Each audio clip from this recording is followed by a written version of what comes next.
YouTube, you guys click this video to be more consistent when you're dunking the ball in this game. So I'm going to tell you every single thing I know. I'm going to teach you guys why your dunk meter shrinks when you get to the rim. I'm going to teach you guys how the dunk meter works. I'm going to teach you guys when not to use the dunk meter and when you should use it. I'm going to teach you guys so many things about how stamina affects your dunks, about how adrenaline affects your dunks. I'm going to give you guys the best packages I know, and I'm going to give you guys on my court scenarios in which you should use the dunk meter, when you should use a tomahawk, a safe dunk. I'm going to teach you guys everything you need to know, and even how your height affects the dunk meters you get, and the stats I recommend, and how to set up your takeover and everything, man. I'm going to give you guys everything I know, man. So all I ask is if you're watching this video, please drop a like, man, so YouTube knows to push this out to people who need it, man. A couple hundred likes in the first 6 hours will greatly do the job. And if it's even past that point, bro, just drop a like anyway, just to help the video go, man. Without further ado, let's get right into what you guys want to know, wasting no time at all. So why does my dunk meter shrink?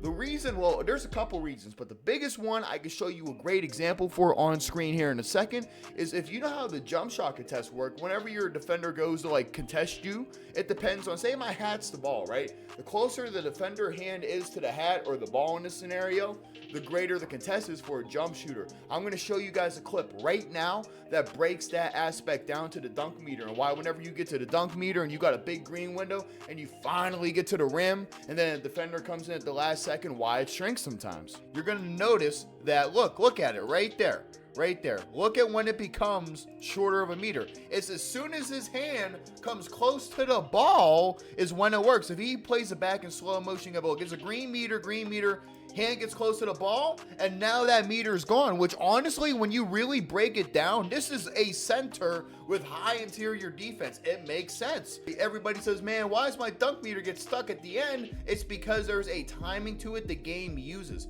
And look, man, his hand is right at this ball, and that's why. Now you guys are gonna be like, Ryan, when I beat my defender to the rim, bro, it shrinks when nobody's around me, and that I don't know. It's a weird mechanic this year, and I do recommend not using it a lot of the time, and I'll get to break that down to you a little bit later. But also what I noticed on playing so many builds, and people in my comments have relayed this information back to me saying that they feel the same way, is the taller you are, the better your dunk meter is, man. Does that make sense, bro? So like whenever you're going to the dunk meter and you're using, like how I told you, the closer the hands are to the ball is how they're going to affect that meter at the last second.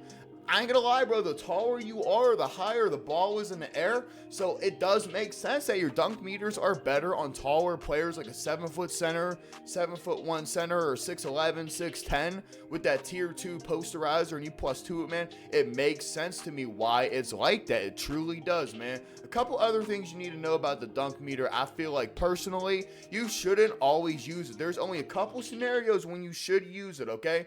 Whenever you feel like you're going to get bumped going to the rim. So one thing I'll say, like if we hop onto my court real quick, and I'll be hopping onto my court, I'm going to show you this real fast, and then we'll get to our animations, and I'll explain when to use them, why we're equipping them in every single thing, and for all dunk ratings, bro. I got you guys, man. So the only time you should, 2 scenarios you should use your dunk meter. The first one is whenever you're going to get, like, if you're going to feel contact going to the rim. So like, say for example, you guys got to, I'll show you my face cam for y'all, bro. But I need y'all to really lock in and pay attention to the screen and listen to what I'm saying. So say if I'm going from the right wing and I'm going to drive to the rim, right? If there's a defender like right here next to the rim, like towards the middle, and he's going to cut me off to the rim, that's when you want to force the dunk meter, bro. Anytime you feel like you're going to get contact before entering the rim, definitely use a dunk meter. And the other time too is when somebody's directly under the basket, and I don't recommend going for a dunk when it's like that, but if it's a smaller defender or anybody who's not as tall as you, or you feel like they're not a good defender, because I'm not gonna lie to y'all, man, the defense matters a little bit in this scenario. If it's a small guard, or if you want to go for a contact dunk and somebody's near the rim, then I'm not gonna lie to you, bro, you're gonna have to use a dunk meter in them scenarios. But that's the only 2 scenarios I recommend it. I don't feel like it's worth it when you're going on a fast break. I don't feel like it's worth it, like if, like, say like the defender's on the right corner, right, and I'm about to drive to the rim this way, right, I don't think it's worth using the dunk meter if he's a little bit late to rotating, bro. What you should do is come in and use that left hand tomahawk every time, bro, because remember I told you, man, the closer the hand is to the ball is how that dunk meter is going to flare up. So what if you drive on the left side, use your dunk meter, and that guy rotates fast enough to get his hand by that rim before you make the dunk. You know what I mean? So at the very last second, that's why your dunk meters are shrinking. And I think you're much safer going up with a tomahawk with the left-hand side. We'll try to force the tomahawk, man. I'll teach you guys how to do that in a dunk tutorial I'm going to give you right now. But I think it's worth it, bro. That way, whenever they come over, your meter doesn't shrink and you're going based off your badge level and attributes. Now, we're getting straight to the dunk packages, bro. And here's what I honestly recommend. We're basing this whole thing off a quick drops off one. This is your best package in the game if you want to be an efficient dunker, man. Y'all click this video to be a great dunker. You don't care about being flashy, about having fun. We're here strictly to be a competitive slasher and nothing more, and that's what I want to help you guys do, man. So what I'm going to tell you to do is use quick drops off one, but I know it's an 80 rating, and I know a lot of people do and don't get that and whatever it is, bro. So what I need you to do personally is go through all your packages and equip only 1 foot moving dunks that are kind of like this. If you're very low rating, then you're going to use your athletic hangs off one. I think there's one in just the normal athletic hangs off one right here for a 65. But the higher your rating, the better animations you want to equip, which I'm going to give you guys my list right now. Quick drop off one. I like to use this reverse off one right here. Double clutch with the side clutches off one and a switcheroo off one. And the only 2 things you're going to equip other than that is your contact dunks for everything. The standing dunks we're not going to touch in this video, bro. If you want my opinion, just use anything that's a 2-hand standing and don't use the regulars. And I'm not going to lie to y'all, man. Here's what y'all need to do. So like whenever you go through your like player animations, I noticed Giannis pretty much has some Euro dunks, some hop step dunks, but you're going to see his main dunk is like a quick drop-esque kind of dunk. So when you go through your NBA players, man, you want to equip stuff that is kind of like within that quick drop range. So Giannis is one, and then for the small guards, I don't have the small guards on, but if for me it's Giannis, but for small guards and kind of like 6'8", 6'7", you're going to use Devin Booker as your supplement for Giannis Antetokounmpo. And for the small guard, here's what we're gonna tell y'all to do, man. For the tomahawks, bro, you guys are gonna see in the 1 foot, it is very expensive to get the cock back, to get the straight arm tomahawks, bro, and the side arm, bro. I mean, the straight arm tomahawks, that's the only one I truly recommend, bro. You're going to see all the other ones, he like brings it down to his hip, and that's how it gets blocked, bro. Even the Uber Athletics, man, it's just too much movement on one side, bro. So I recommend the cock back tomahawks, but it's a 94 rating, Ryan. So here's the supplement I'm going to tell you guys to do. Go to your signature dunks, and for smaller players, you're going to equip the Russell Westbrook package. It's going to give you kind of the same scenario, but for all builds, man, if you don't get this, then don't worry about it, man. But LeBron James at a 84 rating is going to, you need 40 standing dunk, you know what I mean? But that's going to be what I need y'all to equip. If for the tomahawks, I'll teach y'all, man. If y'all get that sidearm tomahawk, go ahead and use that only. But if you don't, bro, LeBron James and Russell Westbrook for the small guards, that's what you guys are going to have to use. And then Giannis and Devin Booker as a NBA substitute for the quick drops off one. So now that we got all that out the way, man, what would I do whenever I'm on the court? Like I told you guys, bro, if you're driving, and this is all situational, theoretical, man, so I need y'all to really listen to the video, watch what I'm doing a lot. And the first thing I want to tell you guys, bro, a lot of the reason you're missing some of your dunks is because you're low on stamina, man. I want you to know, look at my stamina bar as I drive to the rim. You're gonna notice when I go for the dunk, it takes out like an 8. Like you're gonna see it, bro. Like pay attention to my stamina bar. You're gonna notice as I go, look, when I hit square, it takes out like an 1/8 of the bar, bro. It removes a chunk of my stamina when I go for the dunk, man. So here's the problem, bro. When a lot of you guys are dunking the ball and you're like, why am I missing them? Well, the thing is, you're doing your dribble moves to get open. Like, let me spam a couple. Like an adrenaline went down, and usually you're going to the rim about you're going to the rim with about half a bar of stamina, which you're not blinking just yet. But remember, man, by the time you're driving, even the smallest distance, holding turbo from here to here drains some stamina. And then when you go for the dunk, you're losing that 1/8 of a stamina, bro. And that's going to deplete your bar to a quarter or less. And it is very hard to make dunks when you're low on stamina, and especially when you're down to 1 adrenaline. So I recommend, honestly, bro, I recommend don't take a dunk unless you absolutely have to or it's wide open. If you're going for a contested dunk, I don't recommend it. If you're low on stamina, I don't. Can you make it? Bro, I'm not going to lie to you, bro. If you're low on stamina, then you probably have to use the meter and try to time it. But if you're going to be low on stamina when you go for your square dunks or your stick dunks, it's not really going to activate, and if it does, it's going to be a low likelihood of you making it, man. So try to be higher on your stamina, be cautious of it, and that way you can get to the rim and start going crazy, man. So Ryan, you don't recommend dunk meters. So what do I do when I don't use a dunk meter? Well, the first thing is you're going to push up on your stick and to always get the two-handed safe dunks. Your quick drops off one, your forward Devin Booker, your forward Giannis package, bro. That's your main bread and butter, man. Anytime you go into the rim with no defender in front of you, quick drop every single thing. It's forward, forward, forward because you want to be the most efficient, quick, and two-hand is the safest dunk. Now, I'm going to teach you guys, if you do it too far out, you're going to get a layup, bro. Like right there, I got a good gather, but that's because I have a lot of stamina, and the more stamina you have, the further out you're going to be able to dunk, bro. So I always recommend as a safe bet, whenever you're driving, activate it as soon as you touch like the border of the paint. So like when I drive, bro, and I go for my stick dunks, I'm doing the input as soon as I get to about when I enter the paint, right? Because if you're low on stamina and you try to do it any further out, you're going to get a layup. That's what I noticed, man.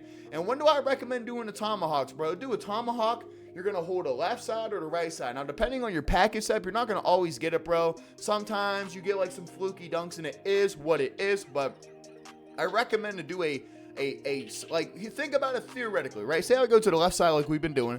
If a defender's going to come in from the right, like I told y'all, man, that's when you want to use your tomahawks, bro, and keep the ball on that left side. And I don't recommend doing a dunk meter simply because of that last second. They jump at the ball and then they get there and then the hand comes into play and it's the last second dunk meter switch up, bro. It ain't worth it, bro. I'm telling y'all, man. And here's another thing too, a quick tip for the people that really watch this video, bro. And it's just an idea, but I really think it matters, bro. I ain't gonna lie. Somebody mentioned in my comments and I put a +2 on the badge because I get it on this build. And I'm not gonna lie, bro. It kind of helps, man. And I'm not sure if it does, but I want to put the idea out there, man. Comment down below if you feel like it does, bro.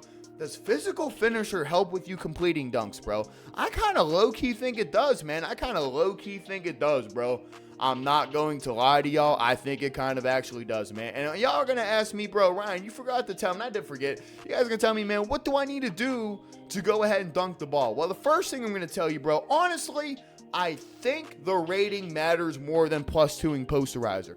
Example, I think you get 83. Wait, for silver, it's 87. Silver, bro, 87 driving dunk is a great threshold in this game. But if you want to be a slasher, I recommend going as high as possible, whether it be 89, 93, or 96. I don't recommend 99. 96 if you're like the top 2% of slashers, but 93 is where you really want to be at. And if you can't get 93, bro, feel free to go 89. Don't just stop at 87. I feel like the attribute matters. And because the attribute matters, when you go to your takeover, bro, you can use any of them you want, bro. Any of them you want. But make sure you put at least one line of driving dunk in your build. And that's because as your takeover grows, you want to be able to take more and more dunks. You're going to be more contested. But as you play the game, your rating is going to be higher. And I feel like the rating matters a lot more than your +2 to posterizer. And also, I recommend if slashing and dunking is a main part of your game, you have it on gold, +2 with the legend. If you have it on silver and it's a tier 2 for my centers, +2 at the Hall of Fame, bro. You got absolutely nothing to lose, and I think that's the best bet, bro. And then here's the other thing I wanted to tell y'all too. Hold on a second. All right, man, you guys gotta, I hate to say it, bro, it's just the way it is, man. Because of the stamina is such a big factor, you gotta buy your Gatorade boost. And if you don't want to, here's how I do it, bro, what I recommend most people. Don't buy all 3, bro. Buy a 10-pack of the blue, and then you're gonna have to buy Dunk Boost, bro. I hate saying that you have to do it, man. And I'm not a big fan of this mechanic in the game. And I don't like how they set it up every year. But if you're wondering why your dunks are rimming out, bro, you need the boost. You need stamina when you go to dunk the ball, man. I try to tell y'all that. I showed you in the game why that is, bro. And honestly, I think that's your best bet, bro, is putting the takeover up, doing the +2 on your posterizer, getting your rating as high as possible. That's why your rating matters in the takeover bar. That's why when you make your build, don't just stop at 87, go 89, go 90. I think it truly matters. I think the rating matters more in the posterizer badge, if I'm going to be 100% honest with y'all, man. And that's really it, bro. I don't want to like bore you guys with like extra information or me rambling, bro. So that's really it. I think you guys probably learned a lot from this video. Just a quick example of how the dunk meter shrinks. I showed you guys like how your stamina matters. Showed you guys like what to do in terms of dunking a ball, bro. Like where I think a meter matters, where I think you shouldn't do a meter, how to do a tomahawk to beat the guy coming from the right to the left. Always be using your stick forward. Boys, I'm sorry, man. I just got done drinking some water, bro. I'm still sipping on some water, bro. But always using your stick forward to go ahead and like, have the safe dunks, bro. I think that's the best way to go about it, man. And the taller your build is, the better slasher you're going to be. If you're a small guard, bro, you probably have to use the meter more. And it sucks because the meter is such a fluky mechanic. And man, the taller your build is, the easier it is to dunk. That's just the truth of the matter, man. I love y'all, bro. And before you leave, if anybody on my videos is struggling with depression, bro, I want to tell you one thing, man. Jesus Christ has some solutions for you. I want you to know that being in this world is such a hard thing to deal with, man. Sometimes you feel alone. Sometimes you are alone. But I just want to let you know, man, as soon as you really give your heart to Christ and you really open up and be vulnerable, man, because I understand, man, people be like, oh, I try to talk to God, man. No, man. What truly brings you, bro, is when you're in your room, 3 a.m., 4 a.m., and you got no answers, and you just want to give up, bro. And you finally, for the first time in your life, say, God, I want you to help me. And you are truly 110% authentic about it, and you are so defeated that you have to go ahead and just leave it up to him, bro. He will fill your life and fill your heart with a company that no one on earth can ever fill, bro. So for all my people that deal with depression and deal with loneliness, bro, I promise y'all, man, he changed my life 1.5 years ago, bro. I wouldn't have this platform without Jesus. I wouldn't have anything without Jesus, bro. And I only say that because it's a truth of the matter, man. Y'all see me go from 0 to 10,000 subscribers in 2 months, bro. That's unheard of, and I truly believe it's because I put my faith at the end of all my videos, man. I truly mean it, bro. I really mean it. And if anybody ever has any questions, bro, you can even hit me up, man, in the comments, bro. They added these voice replies to the comment section. I absolutely love it, man. So I'll be replying to all my comments with a voice, bro, as best I can, man, because I love you guys. And that's what matters to me, bro, is my community. And I appreciate you guys so much, man. So I'll catch y'all on the next one, bro. I love you. Peace.